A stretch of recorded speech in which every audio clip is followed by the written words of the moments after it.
What's up, guys? Python here, back with another video. And today we're doing something different because I got two co-hosts with me, that being Nico. You might recognize him from TikTok. He'll introduce himself, as well as Nick. You might recognize him from the old podcast that I did. He'll introduce himself again as well. But today I am bringing a new podcast we're going to be calling Rangers Talk. And I've been excited to announce I just recently uploaded the announcement of being the Python media platform that I'm launching. And that will go up very soon. I mean, by the time this video's up, you guys will see it. Link is in the description. Every episode from here on out will be there, so be sure to see that. The first episode, though, of course, will be on my main channel just to get some recognition there. But I'm gonna let everyone introduce himself. Nico, we'll start with you.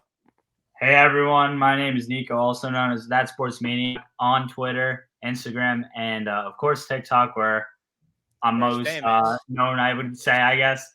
So yeah, I love posting on there, talk Rangers, talk hockey, and I'm really excited for this podcast. It's going to be definitely a really fun and exciting thing here. All right, Nick.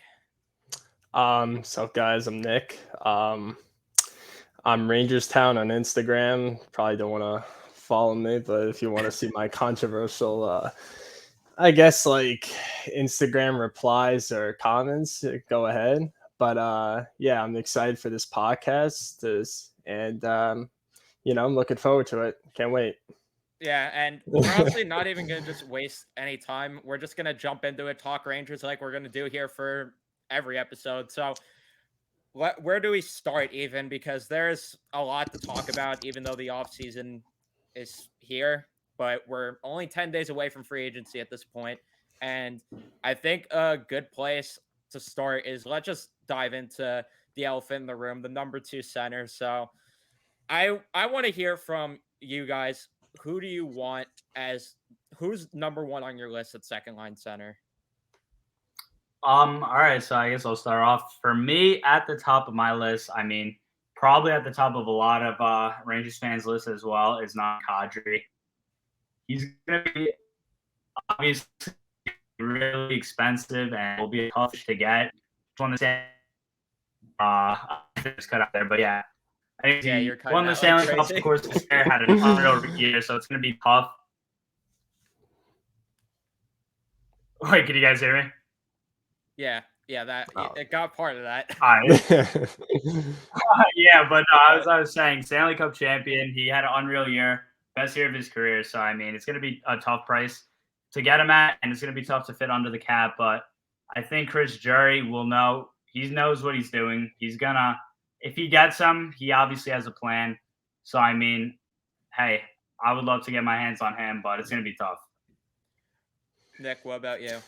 No, definitely. I think Nazem Kadri's got to be number 1 on every Ranger fans list. I mean, we've been begging for this number 2, legit number 2 centerman for, for a while Ryan now. Strome's biggest hater, by the way. Oh, did he leave? Oh, there he's he's back. Hey, there you go. go. No, but yeah, no, I was never a fan of Ryan Strome. If you watch the old podcast, you would kind of understand my hatred towards him. But other than that, he's a nice guy. I met him before, but no, I've never liked him ever since he's been a Ranger. I've never liked him, but yeah, no. Again, we've been begging for this number 2 center for a while now, and I think now is the time to really go get one, and I think Nazem Kadri's the perfect fit for this team. Just to take that next step and maybe make an even deeper run, and hopefully to the cup. So we'll see what happens. But I definitely trust Jury for sure. I think probably the best GM we've had in the salary cap era. So for the Rangers. So we'll see what happens. Which is crazy to think about. And I tweeted out recently, and I'm surprised I didn't get backlash for it about how I don't like Jeff Gordon more and more by the day. But with Nazem Kadri, yeah, I completely agree. According to Frank Saravelli, he's high on the Rangers list as he should be. And a couple other names that we got. So the fourth period reported that JT Miller is linked with the Toronto Maple Leafs, New York Islanders, and New York Rangers. I don't know how to feel. I don't know how to feel about JT Miller. I liked him here. I know that there was problems with him here, and that's what scares me is the problems with him here. And also, how much money is he going to want when he becomes a free agent next summer. Absolutely. I mean, as you said with T. Miller, I think he definitely has a little bit of an attitude problem. Could be a little bit of a cancer in the locker room. He's a phenomenal player. Don't get that wrong, but as you said, I'm a little scared with off ice issues as he had in New York, and he would be really expensive. I mean, he just, as well as Kadri, had a career year this year, so he's going to be asking for like north of $8 million average annual price. So I would prefer Kadri, and because he'll cost quite a bit of assets as well, because you're going to have to trade for him rather than sign. So yeah, I would try and probably stay away from JT Miller. I agree with that, Nick. What do you think about Miller? No, yeah, I mean, I think he's a great player. I think, from what I heard, most of his beef came with Alain Vigneault off the ice.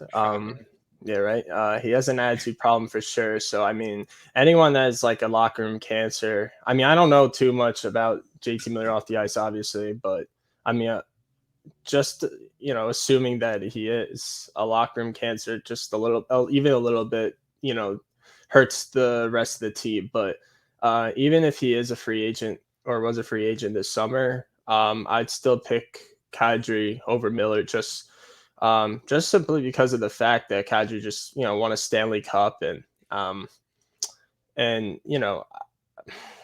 besides the attitude problems, I honestly think he'd be a better fit again. And also, he's someone that is a 16-win player, as you saw in the playoffs. But I think Drury has really tried to make it known that that's the type of guys that he likes, with Tyler Mott, with Barclay Goodrow, guys like that. And I just think it makes more sense to look in that direction, look in the Pierre Dubois direction. And then there was another name thrown around, Arthur Staple. I don't know if he's on the Kool-Aid or what, but he's throwing Sean Monahan out there as a name. Apparently.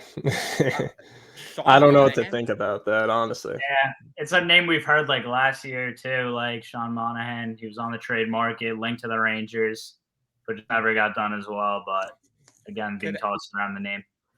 Could anyone remember the last time that guy was good? Because I think that there was. I think he only had one good season. I think it was before the virus existed that he was good. 18-19, he had 82 points. You might as well just keep Brian Strome or Andrew Kopp at that point to be your second line center if you're going out. Yeah, and isn't he making like $6.5 million or something? Yeah, it's definitely absurd. I'm looking this because I think that he's making like $6.5 million. And what would even a trade look like? Because I mean, I'm sure the Flames would love to get rid of him. He's making $6.3 million. And for a 20-point player that played like 60 games. That's just bad. That's bad.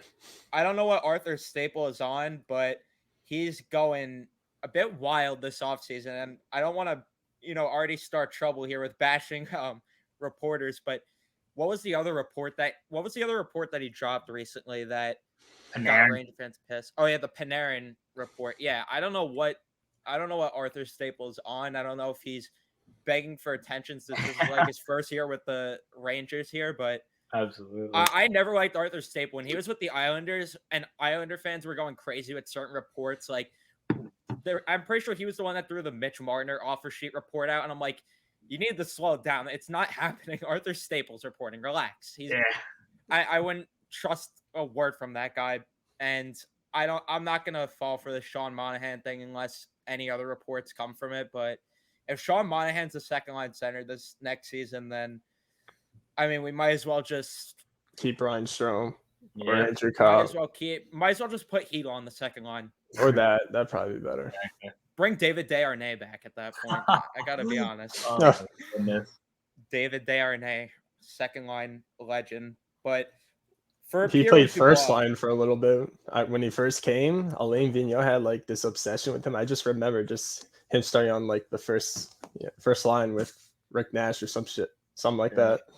And I could totally see Sean Monahan just coming in and being like Gallant's guy, like Nemeth was this year, just being that guy that gets all the playing minutes, gets moved ahead of Mika Zibanejad in the center spot.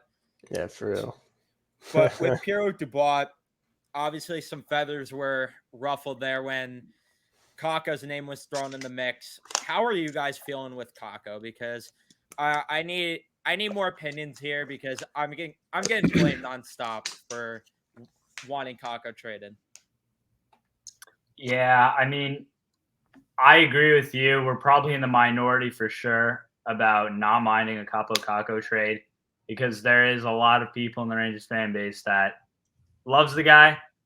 The potential's there with him, of course, but like, just it's something I would not mind considering trading him because you're gonna have to give him a deal next year. I mean, it won't come at a high price, of course, but if you can get a Pierre-Luc Dubois for him, that's a significant upgrade. He's a big piece in the trade, as we saw with Kevin Fiala. He got a pretty not a great return back. So like, I feel like if you put Capo Kako as a starting point for Pierre-Luc Dubois, you don't have to give up much more at that point.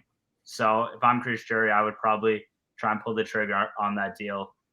You'll probably have to throw in like a first or a second and another prospect, but I think it would be worth it. Nick, would you agree? I think trading Kako would probably be it would probably be best for him, number one.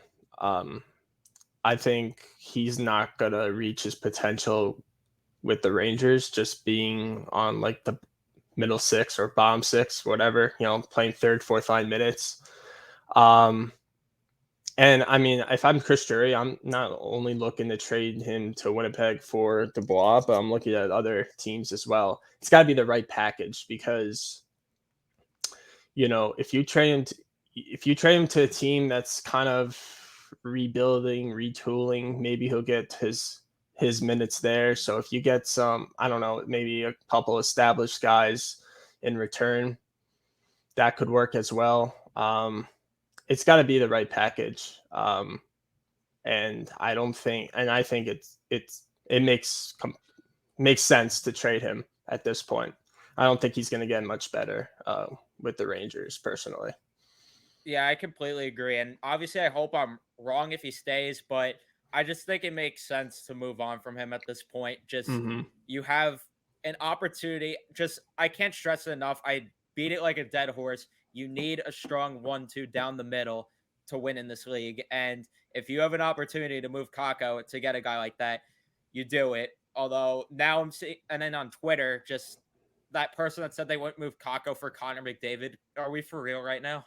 Oh boy, no, that's crazy. People are obsessed with him to a whole another level. We have to Ranger fans have to realize we're not rebuilding anymore. Like we're trying to win now, and you can't wait on the players. We gotta start looking at guys that are in their prime.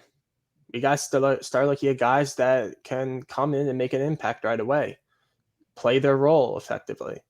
That's just where we're at as a team now, and they got to start to realize that. But I don't know, they're just stuck in this time frame where it's like we're still rebuilding. Like we're not there anymore. Like we just made the Eastern Conference Final. Like we took Tampa to 6 games. Like so I mean, look at the trade guys like Kako and other young guys to make the team more experienced.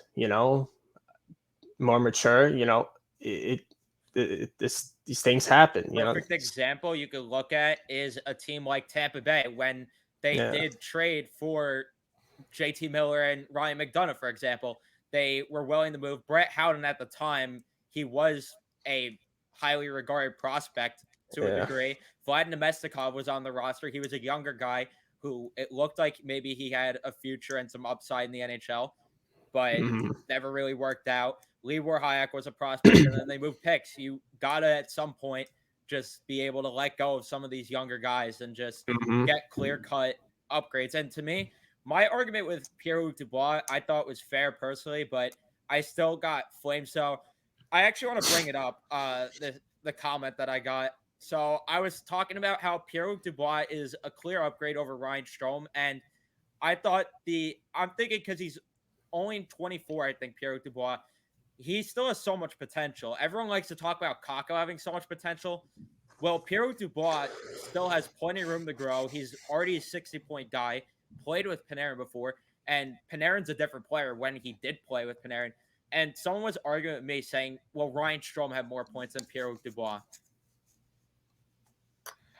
Okay, if you want Ryan Strome back missing more empty nets, then that's on you. Yeah, the only concern I have with Pierre-Luc Dubois, and these are based on what off the reports that I read. He's like never. I don't know if it's reports, just like other fans, like Columbus Blue Jacket fans. Apparently he's more of like a me first player. Like it's what I'm saying. Like he's very not He's with the ahead team. case. Yeah, he's like very self-centered. So that's the only concern I have with him. I mean, I'm hoping that's not true, but if it is, then I would be a little hesitant on pulling the trigger to acquiring Pierre-Luc Dubois. But other than that, I think he's a solid player. I watched some of his highlights. He kind of reminds me of Kreider a little bit. He kind of just camps out from the net and, just that big guy to create space down low and, to pick up, those garbage goals and put them in the back of the net. So, I mean, to have another guy like that would be great for sure. And considering the fact that he also plays center, which is huge. But that's the only concern I have with him. Other than that, I'd love to have him on my team. But yeah, and my counter argument, even then, to those reports, because I had people commenting that as well. My counter argument to that is he's never really been in a fair situation. With Columbus, he was with John Tortorella, him and Torts, they bashed heads. And then in Winnipeg, now you're hearing reports about Mark Scheifele being a locker room cancer, Blake Wheeler, and it being a mess, that locker room. I feel like if he comes to the Rangers and with a guy like Gallant, especially, who's really a player's coach, I feel like that could just be a completely new opportunity. And I feel like he could really break out into a superstar here. And the fit with Panarin just makes so much sense to have someone that creates more space for him rather than Ryan Strome literally just following him the entire time. This guy Strome, I don't know what his obsession was with just following Panarin at times, but he was like a little child following their father. And it pissed me the fuck off. But Pierre-Luc Dubois, he'll get the down low, get in the dirty areas, like you said, Nick, and feed Panarin in front. And I feel like you put Lafreniere on that line too. I feel like that could be a dangerous second line. It's kind of like what we spoke about. We just needed that number 2 center that doesn't have to rely on Panarin or anyone else. Like we just need that guy to kind of hold his own. So now Panarin's game is elevated because he has less pressure. He doesn't have to worry about, carrying a guy like Ryan Strome anymore and feeding him points and seeing him miss wide open nets, so we apparently Strome's better because he has more points than Pierre. No, it's not how it works, but yeah, no. I'd much rather have Pierre-Luc Dubois for sure. Yeah, and with Strome, apparently, according to everyone's favorite Ranger reporter, Larry Brooks, it looks like he's testing free agency. And to that, I say good riddance and only come back if we need you, because he should be at the very bottom of the list to return. That's and facts. Even then, Andrew Kopp's testing free agency, and Kopp should be above him still. Yeah, for real. Absolutely. Who would you guys want Kopp back if he's willing to take how much of a discount would Kopp need to take for him to be back? What is he making right now? Like 3-4 million? 3.6, I believe. If he takes like the same contract, like 3.6, if he takes like 4 max, I mean, you'd probably have to consider. Yeah. You know what I mean? I'm not going to pay him like 6 million. Like, makes no sense. He deserves a raise from that 3.6. That's for sure. He's deserved that. Yeah. But from a Rangers standpoint, you can't really afford to pay him more than like 4.75 million, maybe, because in the open market he could probably fetch, I'd assume, 5.5, 6 million. So that's obviously for the Rangers and the player he is when you get like a Pierre-Luc Dubois for not much more. So I would probably stay away from Cobb because I don't think he'll take that much of a discount. Yeah, but that's obviously if he is willing to take the discount. And also he's he's going to be 28. So, I mean, the deal would have to probably be like 4 years, I don't know if he's willing to do that. He'd probably be looking to get like 6-7 years or I don't know, something like that. Yeah, unless they signed him to like a 1-year deal. Yeah, what about Frank Vatrano? Frank Vetrano is a guy I would like back. Again, with him, I think he would be willing to take a discount to stay with the Rangers. He seemed like he enjoyed his time here. And, he said in his exit interview, unfinished business here. So I think he wants to stay with the Rangers, but again, it has to be the right price. Like, nothing more than like 3.5, maybe even like, I'd say like reasonably, like if you could take like 3 million, I think that could work for the Rangers. Put him on like the middle six, second, third line winger, and then you can consider it. But again, I mean, he could probably get like 3.5, 4 mil in the open market. So we'll see what happens. Trying to see what he's making right now. Do you know, Evan? You have it all up there. I believe he was making about 2.5 mil. Yes, yeah. 2.5 mil. So definitely a slight raise. He's a free agent this year or next year? This year, right? This summer. And you say how much? 2.1? what? 2.5. 2.5. I mean, personally, I know Evan. I know you weren't a big fan of him, right? I mean, listen, if I have to say this about Frank Vetrano, I felt like personally from what I've seen, he gave it his all each and every game. He plays a bigger game than what his size, his body shows. Like, he's a small guy. He's on the smaller end of, but he plays like he's like 6'3", 6'4". He's gritty. He finishes his checks. He seemed like a warrior to me. I don't know, but everyone has their opinions, of course. Would I want him back? Yeah, I mean, I wouldn't mind him back, but it's got to be like around 2.5, 3. I'm not gonna like pay him, anymore, because it's not like he kind of did anything to, I guess, deserve that significant raise. But if I can get him back at like 2.5, 3, then yeah, why not? I don't know. With the thing with Frank Vetrano, there were times where he wanted to make me pick my TV up off the wall and put my hand right fucking through it, because there were times where he would just pass up perfect shot opportunities just to make the extra pass. And there were times where he was just too lazy on back checks and everything. Like, I just don't think that he's as good as Ranger fans are making him out to be. I think that he is someone that thrived off of Zibanejad and Kreider a bit. And you saw in the playoffs when Zibanejad and Kreider were not starting off well, you saw the flaws more with Vetrano's game, and I just don't think that he makes sense to bring back at any price unless you're trading Kakko and Kravtsov, or one of them maybe then I'd bring him back, but I don't think he's anything better than a second or third line winger. That's just my opinion. I wasn't a huge Frank Vetrano fan while he was here. Was he, of course, the better 77 than DeAngelo? Yes, of course. Anyone is.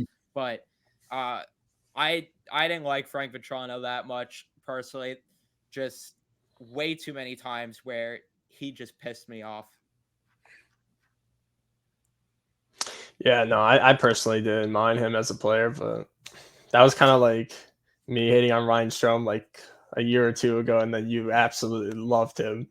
And then you finally saw what I was seeing, and you're like, get him out of here. I wouldn't say I loved Ryan Strome, but I was accepting of him. I was accepting of him. I wouldn't say I loved him. I was accepting, though. I was accepting. But, all right. But Frank Vetrano, I just fucking can't stand that guy. I can't stand the love for him. I can't stand the love for Kakko. There's just so many guys on this team that are so overloved by this fan base, and I can't stand it. Yeah. But I guess that's the nature of being a Ranger fan. True. I do want to ask what you guys think, just because it's a bit of a subject, because it could happen. Do you think Ryan Reaves gets moved this offseason? Personally, I don't think so. Do I think it's the right move? Yes, but I don't think Chris Drury has the courage to do it. Honestly, he signed him to the 1 year extension, of course, when he traded for him, and I feel like for his pure reason of the energy he brings to the team and the locker room, what he does and stuff, I don't think Chris Drury will have the balls to trade him, but it would be the right move because I don't think he has a spot in this team because he just looks slow out there nowadays. And he, in moments where we needed him to step up and, change momentum of games, he really didn't do that. I feel like this for the Rangers, how we expected him to. So I think we should trade him. However, I don't think it'll happen.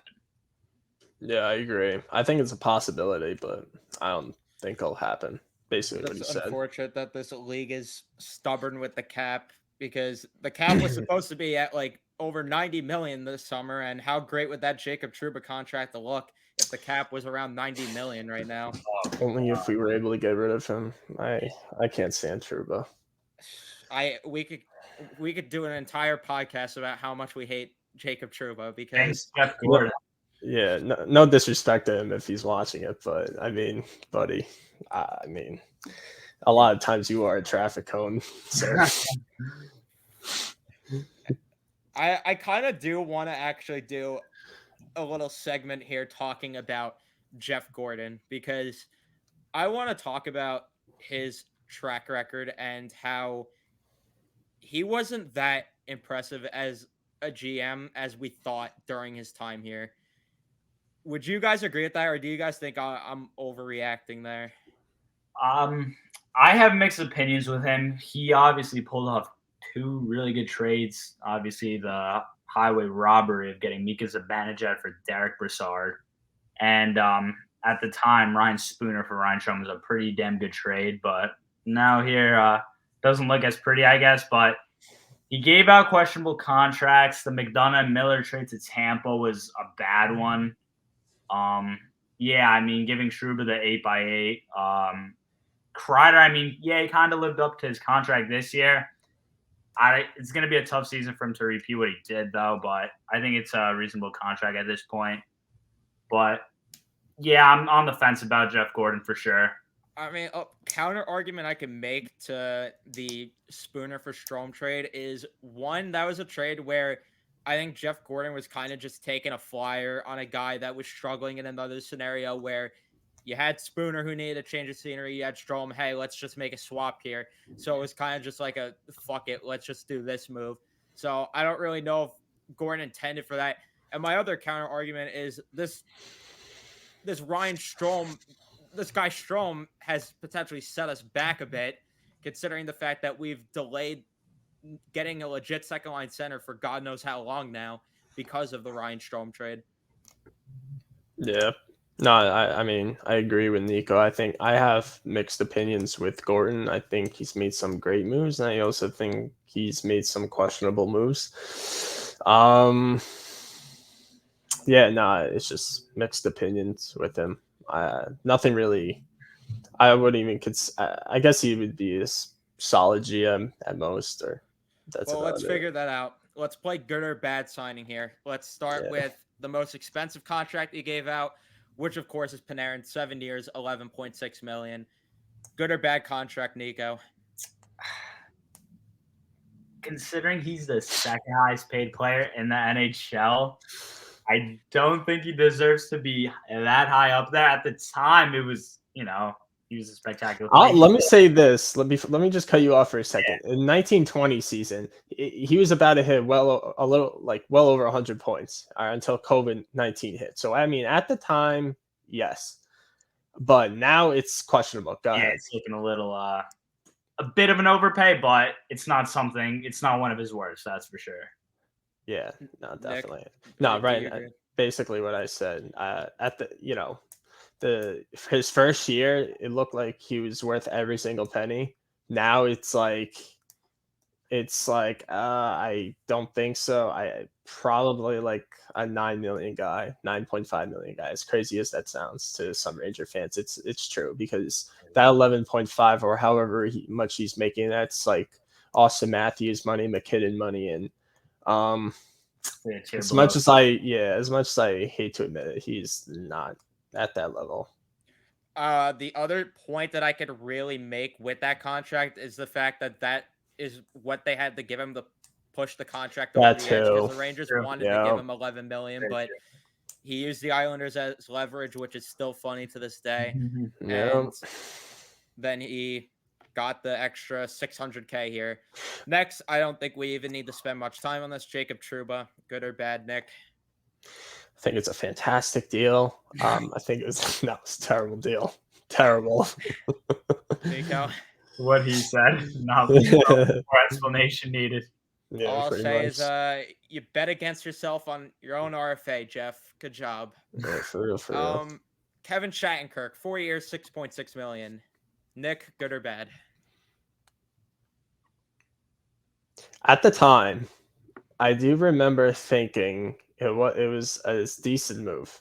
At the time, I thought it wasn't a bad move. Just made the second round. We lost to Ottawa. We were about to lose. We lost Dan Girardi, so I mean that was kind of like a replacement, I guess, right? So I thought it was good, I guess, but he had injury problems and he didn't perform. So now looking at it, no, it was not a good move. But I mean, at the time, I guess it kind of made sense. I mean, and he's also a hometown guy, and he was a Ranger fan growing up, so it was. And he took less money. I think other teams were offering him like $7 million or something like that. So, yeah, again, at the time, when he signed the contract, seemed like it was a solid move. But now look at it now. Yeah, for sure. Looking at it in hindsight, obviously it's a bad contract. Obviously had to buy him out after 2 years. Yeah, but at the time, it definitely was good. I mean, you went to the second round versus Ottawa, then you pick up Kevin Shattenkirk. You figure, we can make another deep run here. But then, of course, they had a bad season, sold off at the deadline. Yep. And they were rebuilding. So at that point, Kevin Shattenkirk was just not fitting here. So yeah. And what's funny is that I think after he got bought out, he told I forgot where I saw it, but he's like, the Rangers never needed to rebuild. They could have still made the playoffs. I'm like, I think he's just salty that he got bought out. I mean, I don't even know. I mean, I'd be pissed if I got bought out too. But at the end of the day, you get the money, so it's like, who cares? Yeah, I 100% agree with both of you. I don't know if I could even add much. So Derek Stepan next, $6.5 million for 6 years back in 2015. Say it again. Derek Stepan signed it back in 2015 for 6 years at $6.5 million AAV. Keep in mind the salary cap was different back then. It was way lower than. Yeah, no, I don't think that was good. I don't know if that was good. First of all, he was our number one center. For most of the time, when Brassard was here, he was our number one center.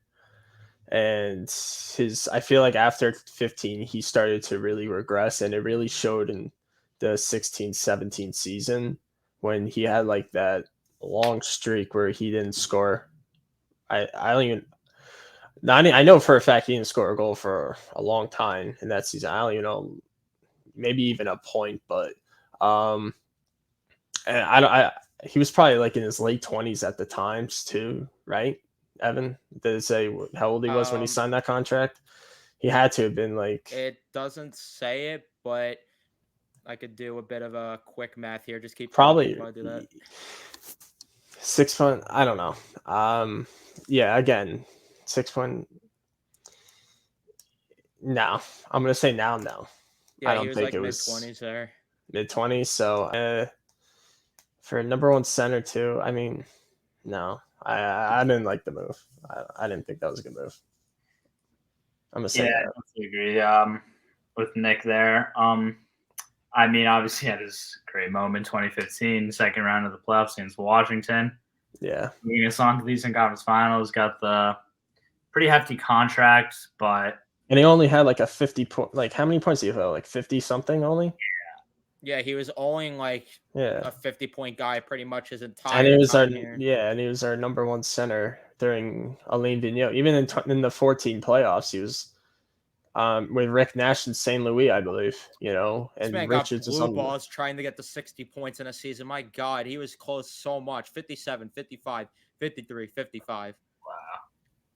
Yeah. Still though, I think at that point you kind of had to look at other options to see if you could get a better center, but to extend a guy 6 years, 6.5, it's as your number one. I didn't think that was a smart move. But sorry, I cut you off, Nico. Go ahead. What Yeah, are you no saying? problem.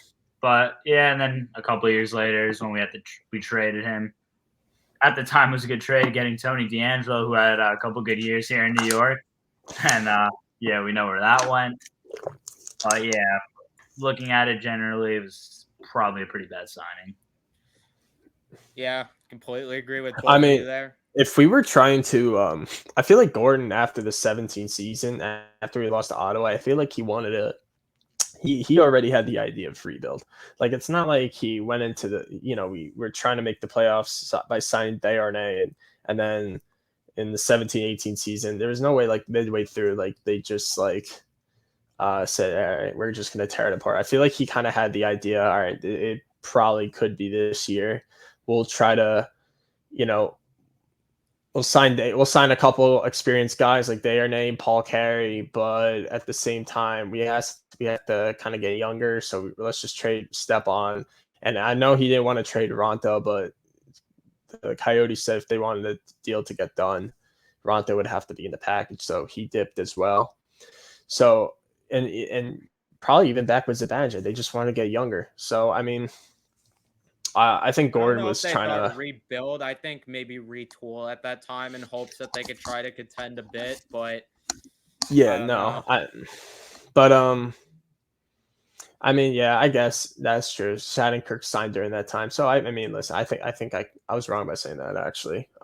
But even then, they were still trying to get younger. There was no doubt about that, though. And now we got to Nick's twin brother, Chris Kreider, who signed for 7 years at $6.5 million.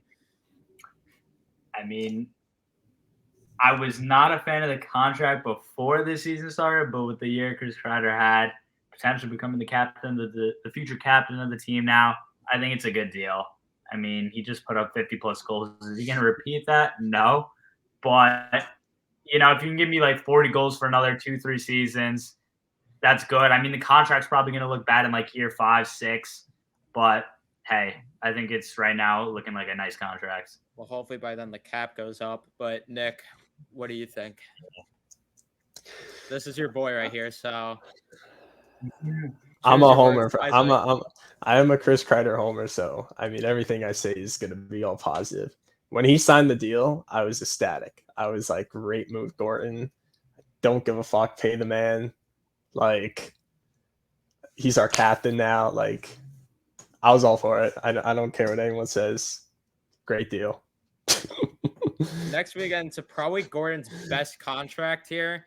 So this one we shouldn't even spend much time on. Zibanejad, 5 years at $5.3 million per. This was probably his best contract. I don't know if we even have to spend much more time just than that. It was his best deal. You said Zibanejad? On top of the heist. Yeah. On top of the heist trade he pulled, that contract was really good. It just would have been nice if, Gordon added another center, on the second line while he was on that contract, but sure. Next. Oh, this is a fun one. Brady Shea. 6 years at $5.2 million per year. Nico, what do you think of Brady Shea? Atrocious contract. However, he was able to fetch a first-round pick without retaining any salary in that Carolina deal in 2020. So he really made up for himself with that deal. I don't know how he pulled it off, but he did. So bad contract, but he made up for it in the end. When did he sign the extension? Brady Shea. He signed that in 2018. 2018, right? I will say Brady Shea, I just remember only having one good season, and that was the 16-17 season. I thought he was solid, but after that, he was just bad. Was out the door, and Lindy Ruff became the defensive coach. Yeah. True, but we're a disaster that first half of 2019. Oh my god, yeah. that was the worst defensive pair, and they were only that pair because they were friends. I don't Yeah. understand. I just don't I'm understand. still pissed about. I mean, this is off topic. And speaking of defensive coaches, I'm still tight about the fact Ulf Samuelsson said he was gonna step away from the NHL and not coach, and this man takes a job in Florida like 3 years later. Like, And now Florida got rid of him. yeah, I don't know. No, he's not coming back to the Rangers, but No, because for whatever reason they like Gord Murphy, yeah, which I I don't hate Gord understand. Murphy. I Great guy though. great guy. Great guy. Great guy. We But- spoke to him a little bit after some games. Great guy. Terrible But in coach. terms of coaching, why was he the replacement for Jacques Martin? We don't know. Oh yeah, that is true. Yeah. Well, we Um, actually do know because Gallant worked with Murphy. I'm pretty. He's oh, worked yeah, with Murphy. Yeah, with Columbus. I think it was Columbus. Yes. So there's your answer. But I mean, why is he in our Jacques Martin was great here, so I don't get He it. was much better. 2-time Cup champ with the Penguins. I don't know. Sticking on defense, Brendan Smith, 4 years at $4.3 million per year. When was that one signed? That was signed in 2017. All right. When we got Smith, I liked him. I liked him when we acquired him. So when we signed him it was after the 16-17 season, I'm assuming we re-extended him, correct? Because he had like a 1 year left. Yes. So yeah. So that was personally what I thought. I thought that was a solid move because from what he's shown in the playoffs too, I thought he was a solid, steady D-man. However, after 17, 18, and beyond, I thought he was just bad, and it got so bad to the point where we actually experimented with him playing as a wing, like a winger. You know what I mean? So that alone says like how bad he was after we extended him. Yeah, I mean, after that point, 2016, 2017, we were paying him north of $4 million to be a third line defensive pairing. I mean, that's just for that price. He was a good steady defenseman for the most part, as Nick said, but $4.4 million to play on that third D pairing, as well as experimenting him on that fourth line forward spot. I mean, it was just kind of a disaster. So definitely a pretty bad contract there. Yep. And now let's talk about the last of what I could really point out. I mean, they're kind of two similar signings. And they're both signed the same offseason, 1 month apart from each other. Vlad Nemestikov and Ryan Spooner each got 2 years at $4 million per. No.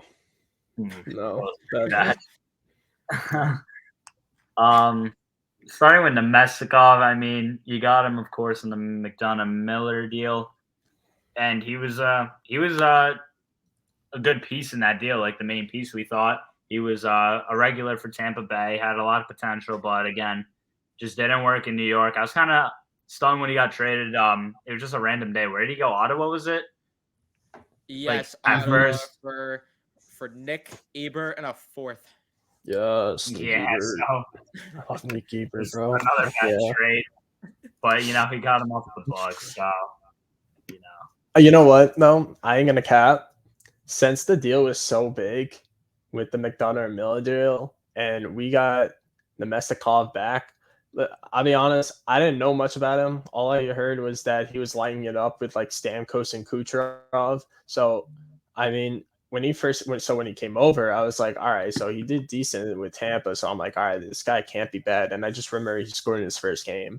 And then I was like, all right, things could actually kind of work out. And it just didn't. And I was just like disappointed. And I'm like, what else is new with the Rangers? Now let's get to some trades. Keith Yandel for a fourth and a sixth. This was the trade that sent Keith Yandel to Florida, by the way. For a fourth and sixth? Yes, and the sixth was spent on Tyler Wall. The fourth was spent on Scott Reedy.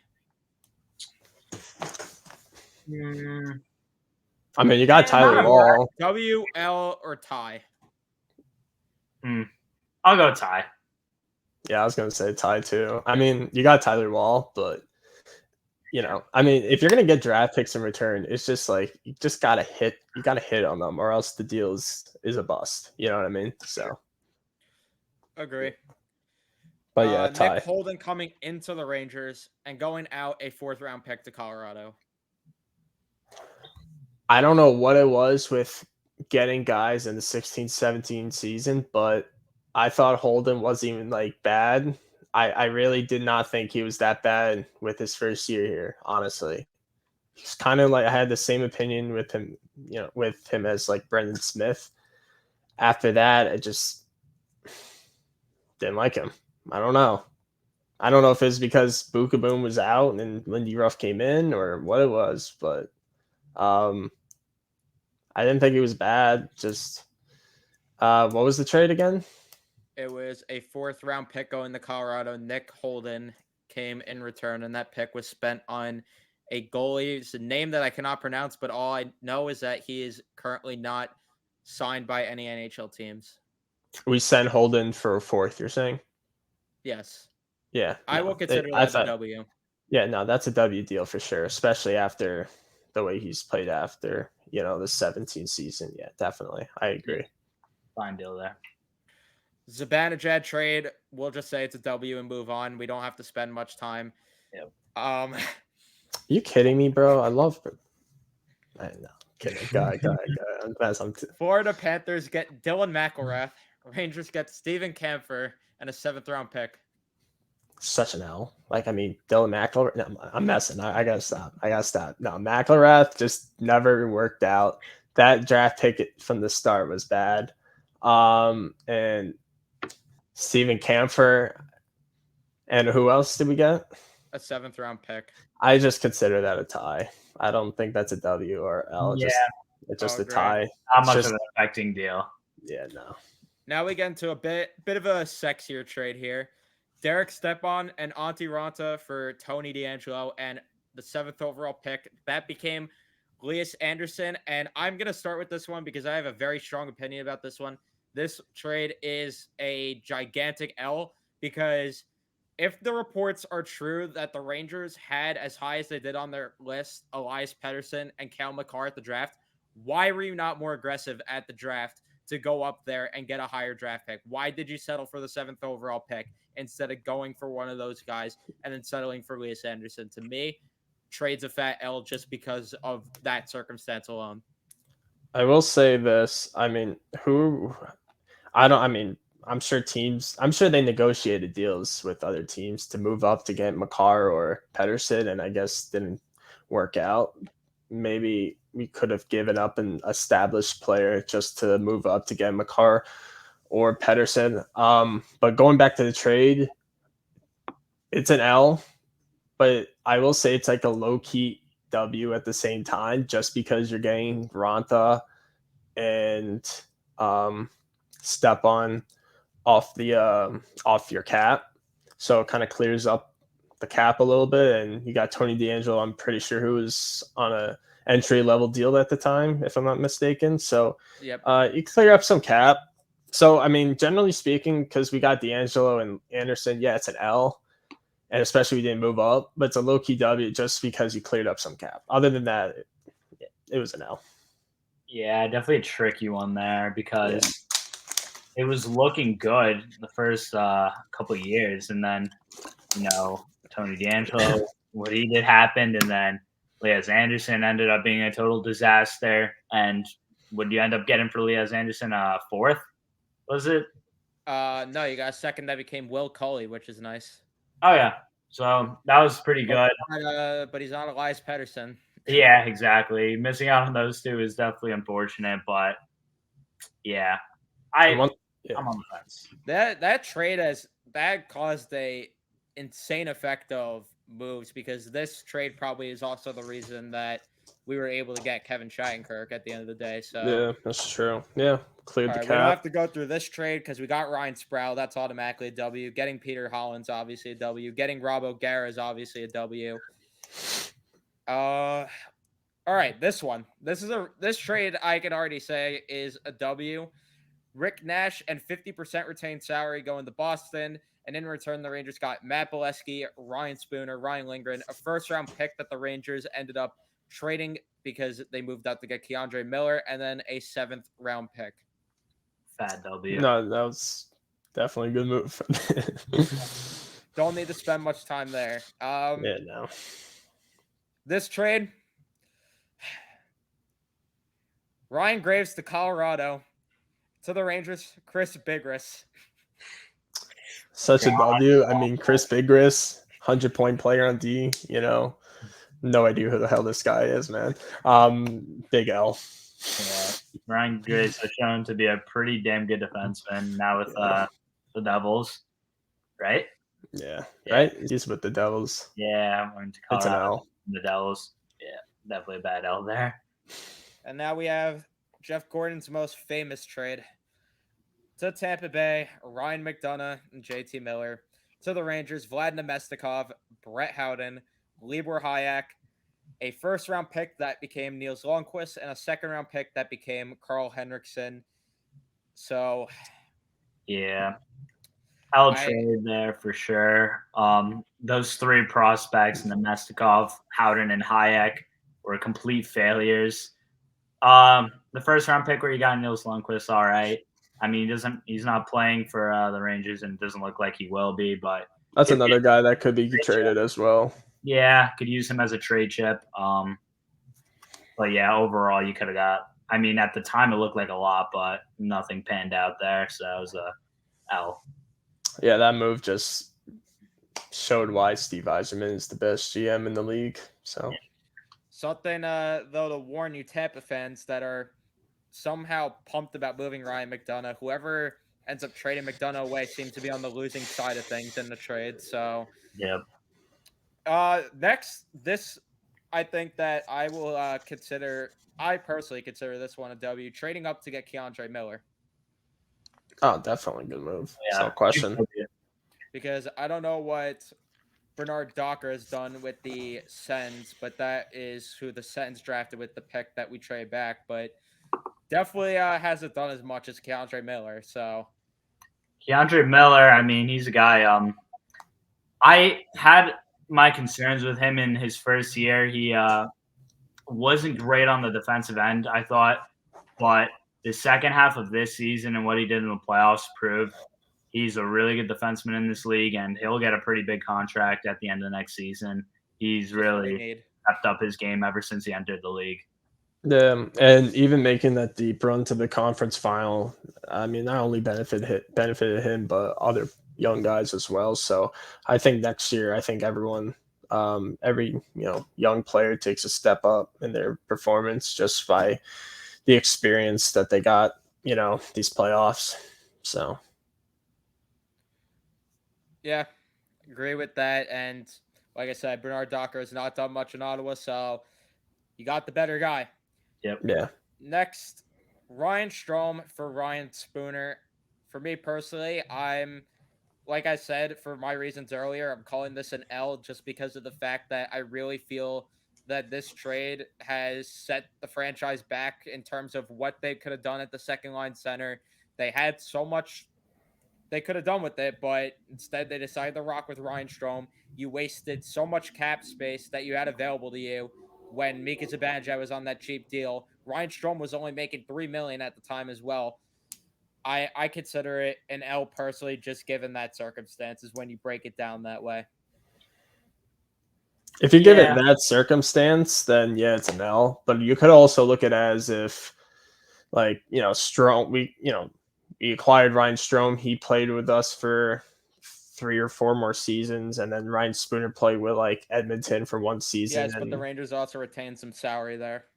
Granted, it didn't matter, but right. But I'm just saying, like, suppose we actually kept Spooner, who knows what would have happened? But I mean, if you look at it that way, it's a W. Your way, it's an L. It's just how you look at it. But I don't like Ryan Strome at the end of the day, so I think we get that clear. Yeah, I understand what Python's saying there. Like, we definitely stayed like a freaking on a leash with Ryan Strome for a long time. But looking at it the other way, as you said, Nick, like, give Ryan Spooner. I don't even know if he's not on the NHL team nowadays. Like Ryan No, Strome he's gave. playing overseas. Yeah, KHL, I think. Ryan Strome gave us some solid years here. Obviously, as time went on, Solid. him. At least I thought like I know Evan said he liked him for a while, and I was with him. But this season, he didn't do it for me, and I saw that earlier than we did. But yeah, definitely not a great ending. Now we have another pretty sizable move.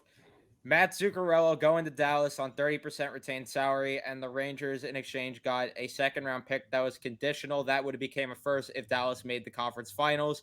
Rangers spent that pick on Matthew Robertson, and then they got a third-round pick that was also conditional, and that would have upgraded to a first if Zuccarello re-signed in Dallas, neither of which, of course, happened. So that stayed as a third, and they drafted Oliver Tornstrom with that. And to me, this trade is still a W because I think Robertson's a sick prospect. I think that he has a pretty bright future in the NHL. What will he be? I'm not too sure if he's going to be anything better than a bottom pair defenseman, but still great value there. And I will also consider a W because of the potential that this could have been 2 first-round picks. I agree. I'd probably give it a slight W.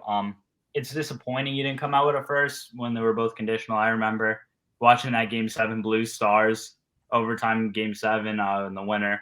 If Dallas won, we would have got the first, and then, of course, they lost.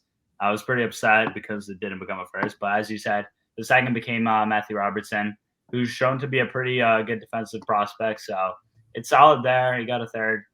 So, yeah, I'll give it a slight W. Yeah, no, everything what you said, I agree. And I'll add on to that as well. Robertson also could have snuck into the first round. So yeah, I was about to add on to that as well. That we got a first round draft. Yeah, we got a first round draft pick in the second round. So at the end of the day, that first that they would have got on Robertson regardless. So. Yeah, so who knows? But I think it's a W. Next trade, in hindsight, this really didn't matter, but at the time, this trade, in my opinion, was a W. To Winnipeg, Kevin Hayes, in exchange, the Rangers got Brendan Lemieux and a first-round pick that, of course, became Ville Heinola. And tricky one to grade. It is tricky for sure. It was a good return. I mean, the first-round pick wasn't used great. Yeah. But, yeah, you got a good return. You got Brendan Lemieux. Obviously, you flipped him for. I think he was the one that was flipped for a fourth to the Kings.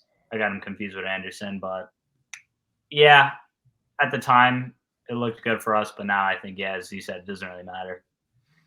No, I agree. I mean, I liked Lemieux when he first came over, and then looking at the contract Hayes got too. Yeah, I don't think it was a good idea paying him like $7 million or 7.5, however much he's making. The Chuck Fletcher special. Yeah, but no, I mean he could have easily asked that from us too, just because he can. But I'll just say I have no opinion on the trade. I just think it's maybe a tie if that's. But I don't. I at the same time I have no opinion on it. So. And now we get to the worst trade in franchise history. Rangers acquire Adam Fox. Canes acquire 2 second-round picks. Garbage trade. This Adam Fox guy has no future in the NHL, and the Carolina Hurricanes got Noel Gunler with that second-round pick. So, big L, in my opinion. Oh my goodness. Yeah, you know what though? It doesn't matter. It's a W trade, but Gordon Crowley could have given up like I don't know, like a second and a third instead of 2 seconds because they had Carolina on the leash there because Fox wanted to be a Ranger. They weren't forced to give him much and they didn't, but I don't know. Maybe I'm just being a little too greedy there, but I don't know. That's just me. It was a W though, regardless. Nico, you don't have to say anything. Yeah, there's really not much to say there. Gosh, I mean, did we expect Adam Fox to be a top 3 defenseman in the NHL when that trade went down? No, but here we are. I mean, he traded. And yet, Kane fans, after he won the Norris, were still trying to tell me that the trade was good because they got Noel Gunler from that trade. Who is he? in denial. Next, New York Rangers acquired Jacob Trouba. Winnipeg Jets acquired Neil Pionk and a first-round pick. And this trade, I just take it away before I start swearing. Is it too me? much. Is it me, or is it low key? It's a low key an L. Low key, I think it's an L. Oh, geez. Not because of the contract we signed Trouba. I mean, that's bad, but like Pionk, I kind of liked. I'm not gonna lie, I liked a lot. If he was still here, could have easily traded him for someone better. And he Billy obviously. Heinola is solid too. What's up? And Billy Heinola is pretty solid too. Yeah, but besides that, though, there's just so many moves so many more options that we could have had if we just kept Pionk. But once we got Trouba, we were just locked in with him, and that was it. We were strapped. I mean, I'm not gonna lie. At the time, I liked the trade. I thought Jake Trouba. I won't lie as well. I liked what I just said. It's looking at the deal now, but at the time, I thought it was a great deal just because I just heard so many great things about Jacob Trouba. So I'm like, oh, great. We just got Panarin Trouba now, or Trouba signed first, or whatever it was. I had an idea. I already knew we were going to sign Panarin, especially when he said he wanted to be a Ranger like the year before. So, but and then we got Kakko. I mean, maybe it was because all of the good things was happening, and I was just like, oh, another great move. But now looking at it, I thought it was an L. Go ahead, Nico. Sorry. Yeah, no problem. I mean, we're just a trade. The contract's even more brutal. You're locked in with that. The no movement clause. It's a disaster for the Rangers. Not the Jacob Trouba we expected at all, considering how good he was in Winnipeg. And as you said, like there were so many good things to hear about him, but God, did those not come to play in New York? Oh yeah. I'm gonna try not to swear here. Where do we begin? So with the way the draft shook up, you had Philip Tomasino on the board still available at that number 20 spot. You had Connor McMichael still on the board available. You had Ryan Suzuki, who at the time was highly regarded as a prospect, still available on the board. Niels Hoglander was on the board. Bobby Brink was highly regarded too. You had numerous different names, and 2019 going into the draft was pretty hyped up as a draft to begin with. You had Neil Pionk too, who was still a younger guy, and he had some potential. And I know people thought he was brutal here at times, but if we're going to be patient, because Ranger fans apparently like the patient game here. So I ask, why was it okay to Ranger fans to move Neil Pionk, who 26 points in 73 games played, decent. His defensive game, not the greatest, but for a guy that prior to that 50-point season was putting up similar points to the season that Neil Pionk just had, Neil Pionk was obviously only going to get better. I ask again, why? And I do not understand to this day how you had an RFA that was willing to play for you, and you bet against yourself and gave him $8 million per year. I don't want to hear that you hope the cap was going to go up or anything. He had 150-point season. One. I don't give a rat's ass that he maybe changed the series by injuring Sidney Crosby. The fact that we have to resort to Jacob Trouba injuring people for the contract to look good, that should speak volumes to how bad it is. I'm not spending any more time on this. I'm pissed off enough. Let's move on to just the next saying, trade. Pionk put 34 points up this season, and Trouba put 39. And I'm pretty sure Pionk is making significantly less. So, pretty sure. Neil Pionk, yeah, let's see. He's making $5.8 million. Like, this is exactly why. And not only that, but we could have easily moved him for someone that's worth $8 million. Someone not named Or you Jacob just Turba. had to fucking bridge him. Just Yeah. bridge him. I don't understand. 50-point season once. Bridge him. Bridge the guy or give him like $5 million. Like, holy crap. The fact that they just dove right into an 8-year, $8 million contract at that time.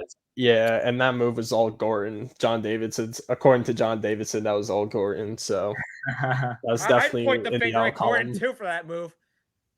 Oh, that was all I can't Gordon. blame him for pointing the finger. Yeah, that's what JD said. It's all Gordon. Yeah, and who knows what he had to do with it. So yeah, for real. JD might have had something to do with it, and he's just pointing the finger, which I would too. I would want nothing to do with this. Because it's that bad. JF Berube for future considerations. Biggest W, JF Berube, the best Ranger goalie of all time. Hang his number from the rafters. Brady Shea for a first-round pick that became Braden Schneider. What a W. I don't know how he did it. And I'm calling this a W for John Davidson, not Jeff Gordon, because he was the one at the draft table that was pushing the Rangers to trade up for Braden Schneider. So I'll give Jeff Gordon the W for trading Shea for a first-round pick, but for the trade up, because that was next on the list either way, I'm giving John Davidson the W there. Facts. Totally wasn't against the Schneider pick at all when we drafted him. Loved the pick from the beginning. Never found it once. There's so much cap. Whoever's watching this video, he's capping heavily, bro. Heavily. Didn't want Hendricks off air or anything. This man was wanted Connor Zari or whatever the fuck his name was. I totally didn't want Connor Zary. Didn't want Lopez. I'm gonna cap too. I was a little bit against the pick with Schneider just because I was with Evan on this. I wanted a center because we need depth at center.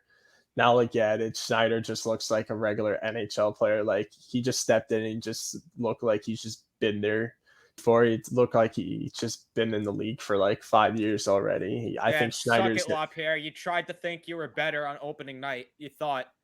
I think Schneider a few years down the road, a few years could be like 5 years, whatever it is. I think he could definitely be up for a Norris trophy. I'm not saying he'll win one, but I'm saying I think he could be a finalist soon. I don't know, soon, whenever. He's got a bit of Victor Hedman in this game, which I like. He's just so comfortable. He's like the most comfortable rookie I've ever seen. Play like as a Ranger. And he's got a huge future. He's got a bright future. I laughed my ass off when I saw the report that Winnipeg wants a deal to start with either Kakko, Chytil, or Schneider. Get your dirty hands off of Schneider right now. Yeah, facts. You are not having him going anywhere. Yeah, and he fits like with the way we're trying to play now, like being physical. He already has that element in his game, so he fits right in. Especially with Gallant. As the coach, so yeah, and we could talk about how great Schneider is all day because I'm getting his jersey next season. There's no question. I'm getting his jersey. I'm waiting for Zach Jones to come up to the NHL. I want to get his jersey. Like I want him to be a Schneider regular. Jersey, but Schneider, I love you, but switch your number, please. Please switch your number. I don't like 45. I don't think it's good. Please. Every rookie in the end, like. I don't even think just the Rangers. I think in the NHL as well. They always come up with like this weird number, like 45, 65, whatever it is. And then like the year after they'll like switch it, like kind of like Anton Strawman. I think his first year with the Rangers, he was number 32. And then his second year, he switched it to number 6. So, he didn't start with the Rangers. Yeah, exactly. But he didn't start with the Rangers, but came from Toronto to Columbus or. I remember when everyone freaked out when Kakko wore 45 because everyone was like, boo, fucking switch your number for Kakko. That was awful. I wonder if Boo got anything in return for that. But last trade that I'll combine these two trades in one because you might as well. The Kings got Brendan Lemieux and Lias Anderson. And then the Rangers got a second-round pick that became Will Coley, and they got a fourth-round pick that became Brody Lamb. W. Yep. Yeah, no, W. You had no choice but to trade Lemieux Anderson because they wanted out. So I think it's a W for sure. Especially the fact considering you got Will Cully. Exactly. Yep. Brody Lamb also is really sick. Yeah. I want to see actually what Brody Lamb is doing. Yeah, this past year in the USHL, he had 41 points in 62 games played there. So not bad. Not bad for Brendan Lemieux, of all people, who had a whopping 1 goal in the playoffs there. And he also has on his resume now biting Brady Tkachuk. So True. pretty short resume there when it comes to Brendan Lemieux. I mean, his sister's bad, but that's pretty much about it. I was just about to bring that up. I was like, should I bring it up? Or that's kind of sus. If anyone's gonna, if I was gonna have anyone bring it up, it was one of you two. I was not gonna be in that spotlight. But yes, that's also another thing he has on his resume. He's got a Matty Gaudreau. You didn't hear that, by the way. Yeah, he's an obsession with Matty Gaudreau. Oh, Twitter knows. Twitter knows. Oh, okay. It's not a secret. Twitter knows. Okay, just wanted to make sure. But is there anything else that either one of you wanted to talk about here that we did not talk about? I mean, I don't, unless if you want to save this for another podcast, I was gonna bring up the team, what we kind of spoke about before about the team's identity. Evan, yeah, unless we you should want to talk say about that actually, because next episode I really want that to be kind of focused in on more with what moves that the Rangers should make, and also for next episode, something that I think that we should do that would be good is we should do a free agency prediction for next episode. So that will clog up most of it. So let's talk about that now. So Nick, you start. Oh, well, all right. With Gallant, personally, I thought he was at the time thought he was a good hire. I still think he's a good coach. Looking at the numbers with our offense, first of all, we obviously struggled 5v5. And even though it said on defense we were like a top 5 defensive team, in reality, if you watch the games, we weren't a top 5 defensive team. We were just, I hate to say it, but we were bailed out by Igor a lot of times. Would you guys agree? Absolutely. Yeah. And kind of what me and Evan spoke about before, we spoke about how if you look at like a guy when we had Torts, we had an identity. We were solid defensively and we blocked shots, defense and shot blocking, right? Yep. What are we, and I think I'm pretty sure we were like top. We were solid offensively as well, even with Torts. And AV, besides that 17-18 season, and besides choking 2-0 leads, we were solid in like really focusing on the regular season. We were solid on both sides of the puck. We had more offense with AV, obviously. But so I guess you could kind of view us with AV. Probably could have viewed us as more of an offensive, up tempo counterattack team. But then David Quinn. At first he was, offensive guy. Then his like last season turned into this copycat league and completely copied what the Islanders did, how they played. Evan. Oh, okay. Put your hand up when the David Quinn talk's over. Yeah. Okay. I got you. And and I just felt like he just really became this like defensive minded coach. And he just kind of, I don't know. But with Gallant, it's like we weren't good offensively nor defensively. We just were more physical because of what happened with Tom Wilson. Oh, by the way, we're good. Okay. We're talking about Gallant right now. I'll repeat what I said with Gallant. It's like we're not really great offensively or defensively. Like we're only more physical now. We weren't physical with AV, physical with Torts, but not AV. But Quinn, I guess you could say we were physical, but Gallant, I think now we were like this year we were really focused on physicality and standing up for each other just because of the Tom Wilson incident. But even besides that, I don't even know like what when I watch games, I don't know what to expect. Am I going to expect a high scoring game or a low scoring game? I don't know what I'm like going into because when I watch the games, I see us beat teams that we're not supposed to beat, and then I see us lose to teams that like we're supposed to beat. Or just letting up 4 or 5 goals continuously to the And, like- Arizona Coyotes and the Buffalo Sabres and teams like that. And we also had like a 4-1 lead against Edmonton. Remember when Connor McDavid dangled around like 4 guys? Like we had like a 4-1 lead in like the second or third period. Yes, we did. One thing I'll say is that if we have a 4-1 lead with John Tortorella as our coach, that 4-1 lead is not going like we win the game. We won the game already. True. And even even with Alain Vigneault, even in the playoffs, as you know, as many 2-goal leads we choked in the playoffs with AV, I think having a 3-goal cushion still will be okay, even with a coach like AV. David Quinn, I'd probably still be worried. I would expect us to blow a lead, even with a 3-goal cushion with David Quinn. It just seemed like every game with Quinn was just a high-scoring affair, whether it was for us or for the other team. But yeah, again, it's kind of like the same thing with Gallant. I just don't know like what we are as a team. Besides, we may play physical, but any team could play physical. That's just like something you could just wake up one day and just bring to the ice. Just tell your team, hey, start finishing your checks more often. You know what I mean? But for Sean offense, Avery would be all over that.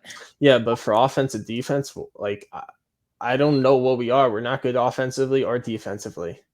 You know what I mean? And I mean, listen, our defense probably was good like towards the end of the season after we acquired like Cop, Mott, Victrona, you know what I mean, after the deadline. But for the most part, I just want to get back to the days where like we were good on off, like we were like a top. You go into the game and you know what you're expecting. Yeah, like we were a top 15 offense, like because we're a top 15 offense. Like meaning like if we were like, let's say we're like 11th or 12th ranked in the whole league for 5v5 scoring.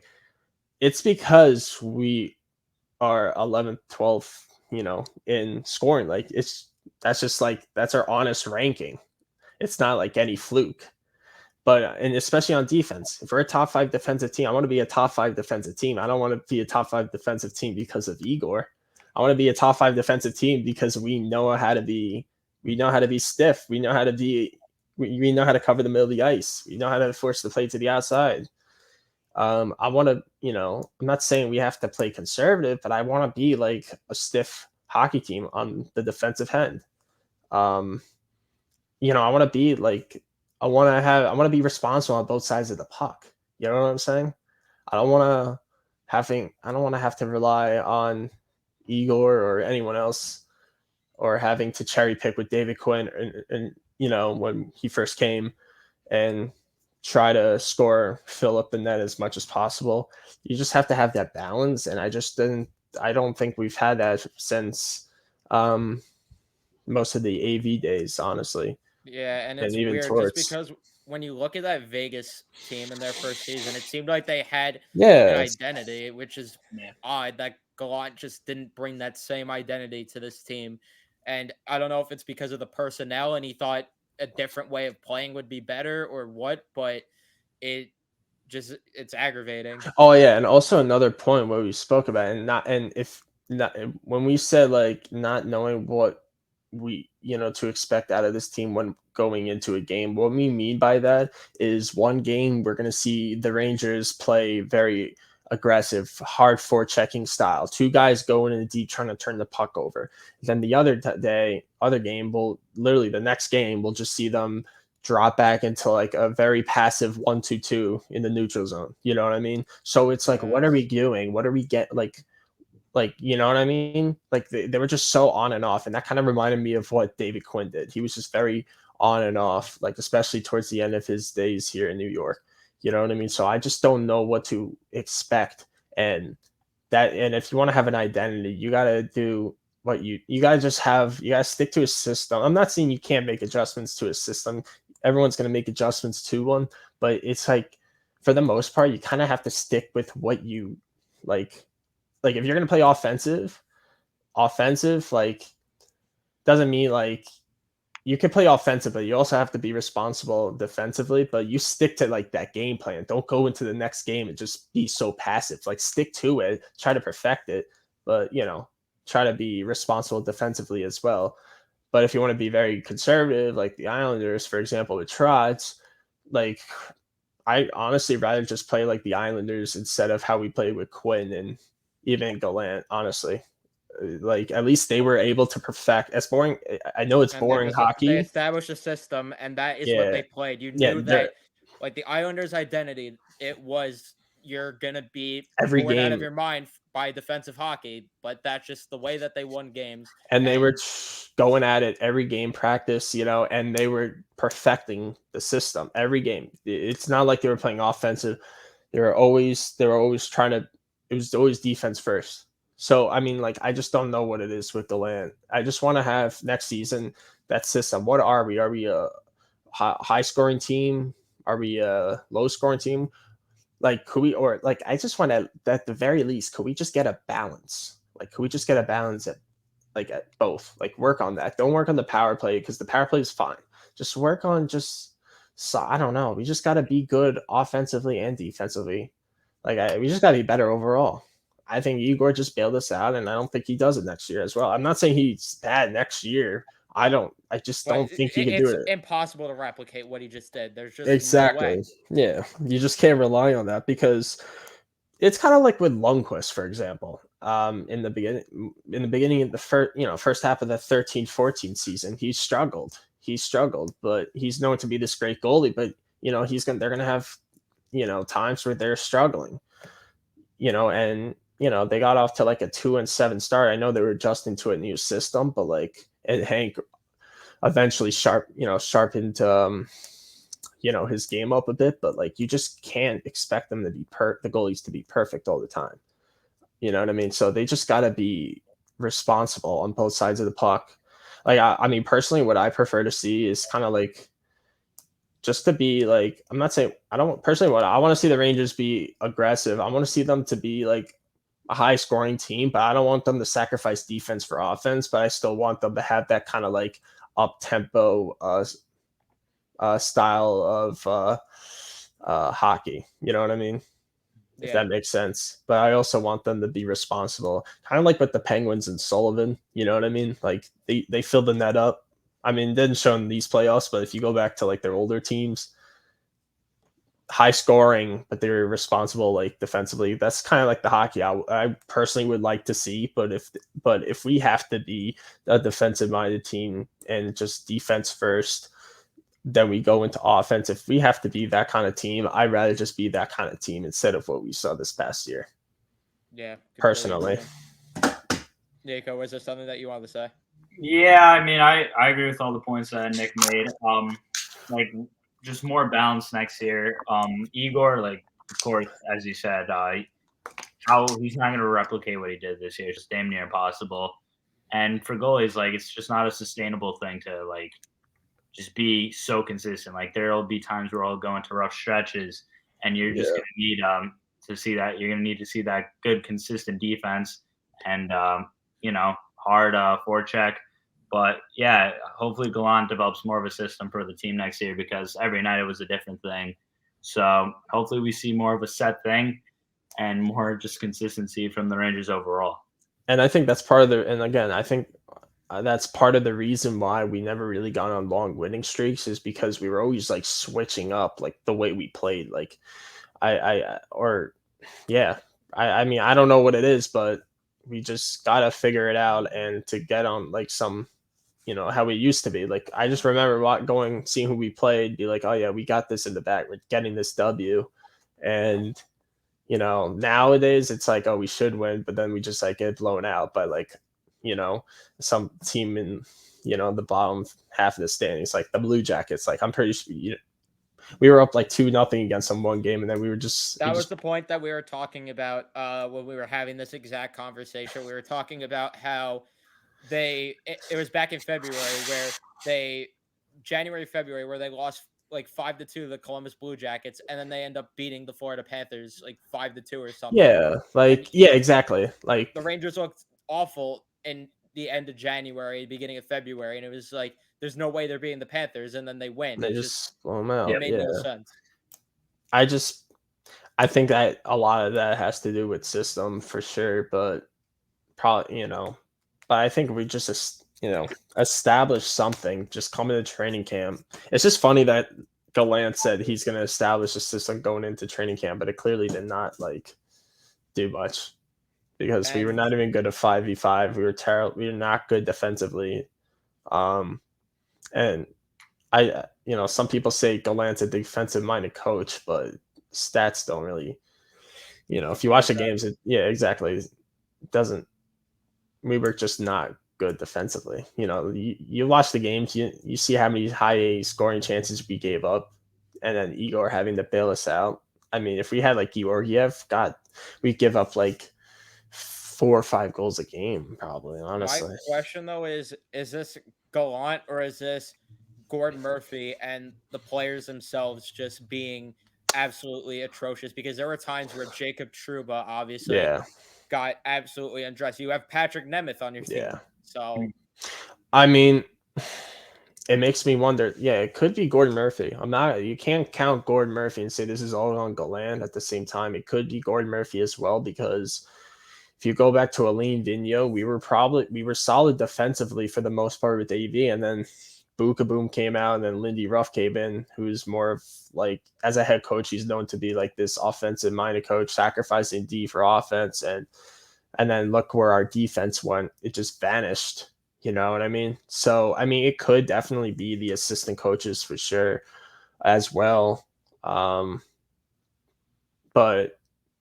as a head coach, you kind of, if you see something, you gotta like, you gotta tell Jury, be like, listen, I don't want this guy anymore. He's got to go. We got to find someone else. But I doubt Gallant will do that. no. Yeah, that's the problem. It seems like him and Gordon Murphy have some sort of connection there. Yeah, that's the problem. But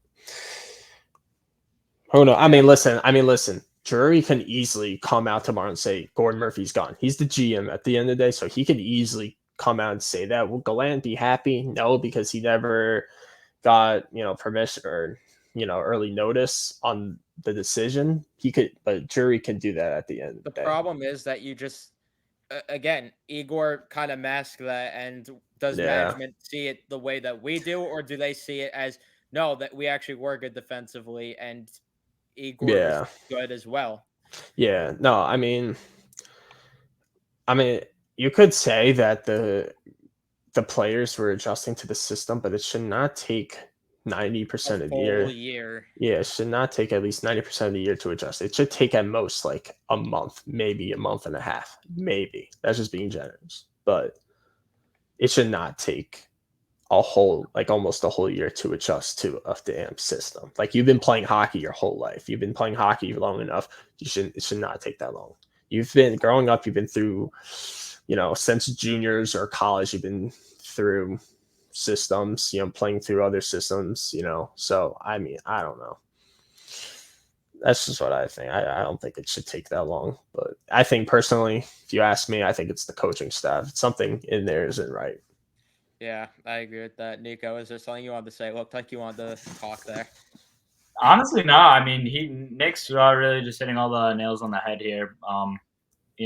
As he said, it really shouldn't take that long to adjust the system. These are professional hockey players. I mean, for it to take at least half the season more, I think we just need to see next year more of an established system, and for the Rangers to stick with it. And because we didn't see long winning streaks and just the consistency. So yeah. Exactly. And I mean, we can't go into playoff games like game 1 against Pittsburgh. We cannot just be up 2-0, and just blow it. Like, being up 2-0 in a playoff game, you got to nail the coffin. You just got to finish the game right there. Like, if you're up 2-0 in a playoff game, the game should be done. The game should be done. Or real Stanley Cup champion teams, if you give them a early 2-0 lead, the game is over. The game's over. You look at the Blackhawks with Quenneville when they were winning those cups. They were up 2-0. The game was already done. Who else? Like even Pittsburgh Penguins, when they won the cup in Game 6, they won 2-0. You know, they scored late in the third and hit an empty net goal. Like little things like that. There's just like successful playoff teams that eventually go on to win the cup. You cannot be blowing those kind of leads, man. Like 2-0, that should be the nail in the coffin. That's it. That's just how it should be, man.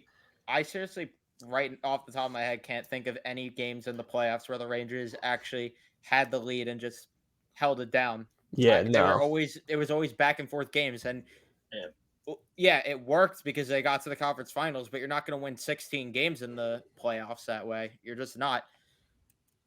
The only firm win they had in the playoffs was really that Game 7 versus Carolina. Yeah, I was about to say. Yeah, that was outside of that game against Carolina. I don't remember anything else that was not just like back and forth. Besides Game 6 against Carolina too. But. Yeah, and then you look at our old runs. You look at some games that we've had, like Game 6 against Montreal, they go to the cup 1-0 win. You just scored in the second period, and then you had to hold off a Montreal team for another period to not score. You know, it's just like little things like that. You just gotta.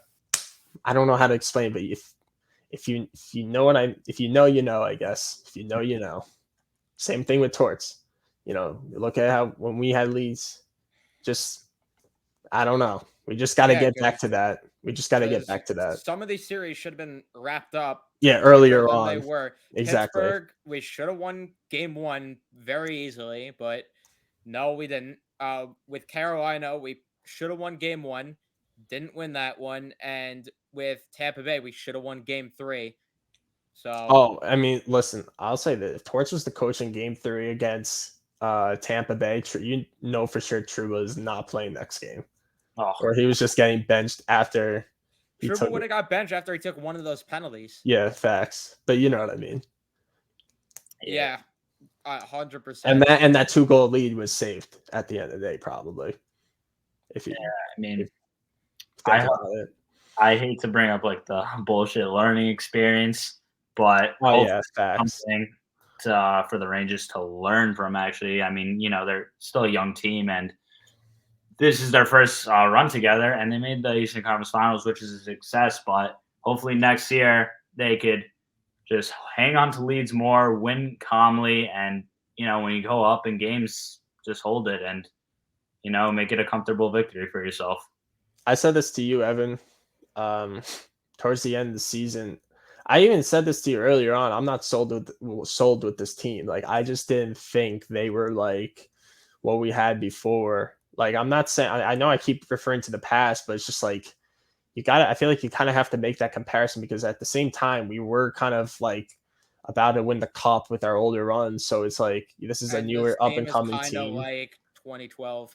Yeah. But like, I'm just saying, like, I'm not sold with this team. And I'm still not, even though we made the conference final, I'm still not like sold with this team. I'm not even going to think to myself, I still think we have so many holes in our team from systems to coaching and to players. Like, I just don't think we're just sharp. Like, I just think for some Igor, man, Igor just starts and ends with Igor.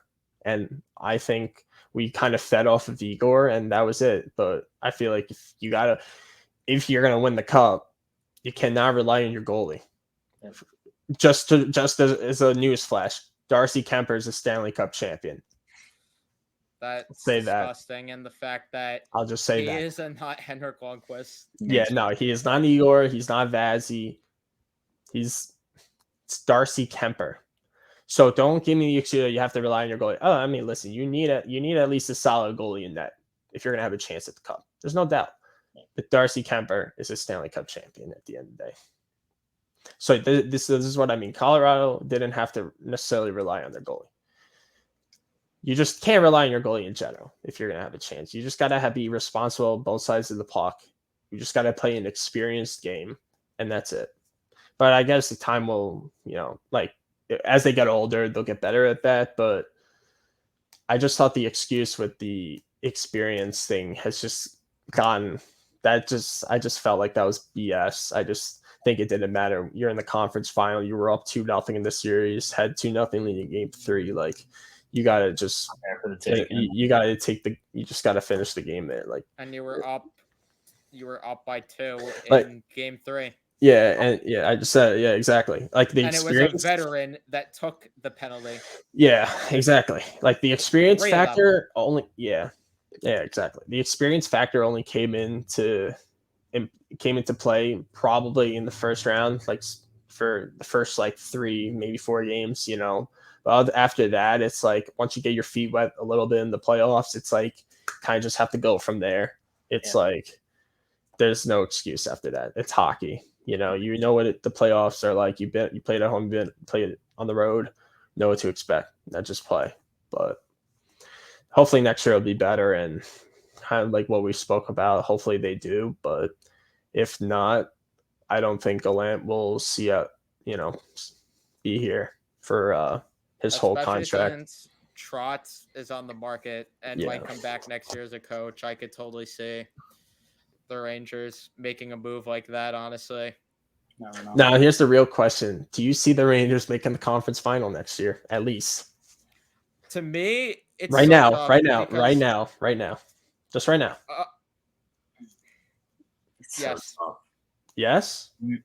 Yes, and my reason why is because to me they are if you put it on roster right now on paper with the roster, no, but I expect the Rangers with how I imagine the Rangers to look after this offseason in my head, they're still top 4 in the East, and with them, I think it's the Panthers, who I think are going to take a step down either way because Paul Maurice is their coach, and they're losing some pieces.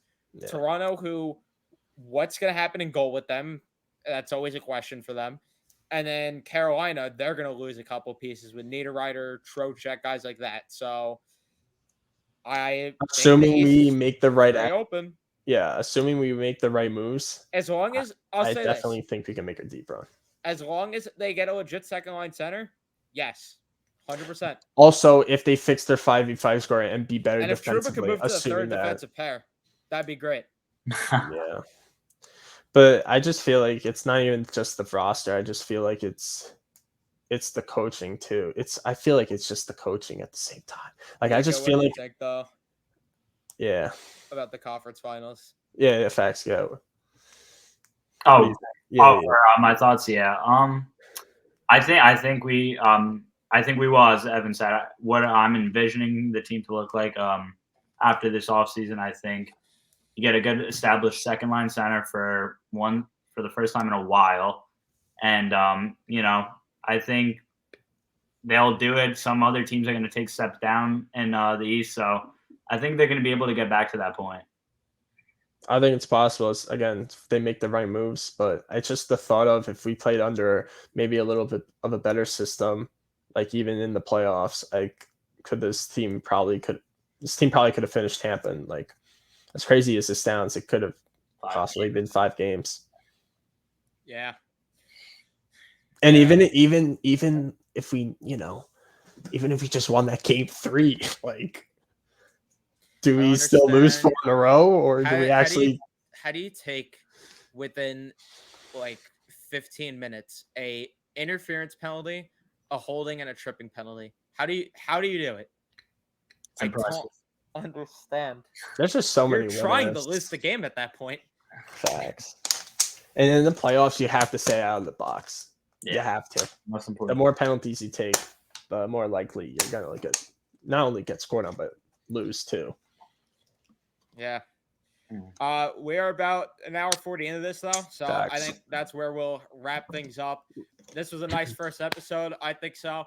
So, like I said, if you want to watch the rest of the episodes, you got to click the link in the description and subscribe to the Python Media channel. That's where that's going to be. Nico and I have another podcast that will be going up there, and we're going to put a whole bunch of other content up there as well when it comes to sports in the New York area. We might expand out. Who knows?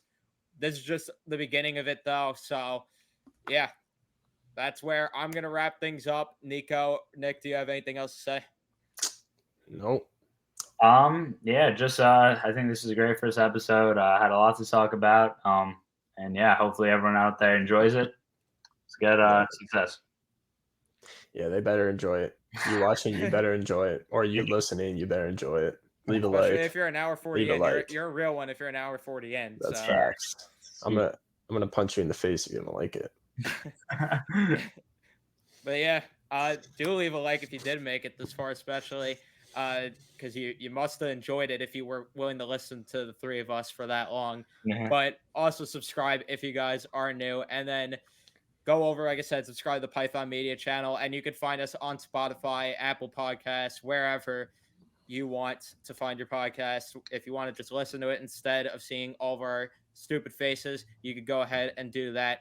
But that is where we're going to wrap things up. Thank you guys so much for listening, and we'll see you guys in episode 2.